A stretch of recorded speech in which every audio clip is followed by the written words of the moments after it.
about the HSL tabs in Lightroom, the hue, saturation, and luminance, and how they can improve your photos and make them look super stylized and epic.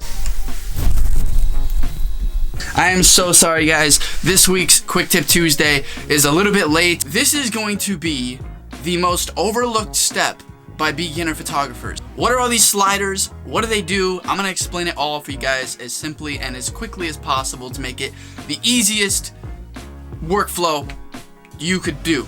Okay?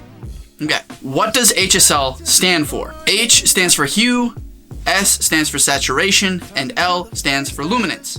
Hue, saturation, and luminance. The hue is going to be the color, so whether that's red, blue, green. The saturation is going to be the intensity of how vibrant that color is. And luminance we can kind of see as the brightness of a color. If you go too far on any of these sliders though, you'll kind of see your image start to fall apart, so just be wary that a little can go a long way. So if we jump into these images that I took last week in me and these suspenders, I can kind of give you guys a rundown on my workflow on how I use the HSL tab personally. And what I tend to do is give my images a more vintage look, a more warm tone, and a more grainy feel.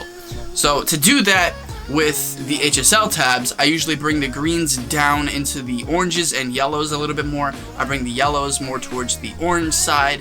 I bring the greens, the saturation down a little bit just so it doesn't pop so much in your eyes. I bring down the vibrance a little bit. So what's kind of neat about Lightroom is there's two sections of HSL. There's the HSL tab itself, and then there's also this color section. So if we click on these individual buttons, we have reds, yellows, oranges, greens, blues, magentas, aquas.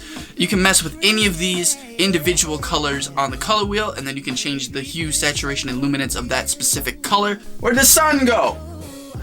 Sun disappeared, man. Oh, it's gonna mess up my exposure now, I'm sorry. Let's say you're out on a travel adventure and you're standing on a mountain. This is a crazy scenario, but you're just standing on a mountain and you're wearing, let's say, a bright red jacket, but you want that jacket to be more yellow.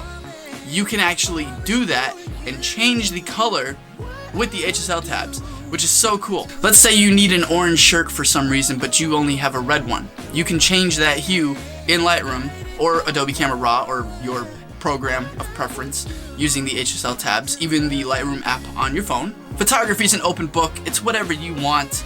I'm not going to tell you that you can't use that color or you can't change it to that color. You can literally do whatever you want, and that is the beauty of photography. I think I covered everything. I hope I covered everything. The HSL tab is very simple, but it's complex if you make it complex. But this is Quick Tip Tuesday, so we're going to quickly go over. I already did, but you know what I mean. I really appreciate your guys' time today. I love you guys. Thank you for everything. Peace.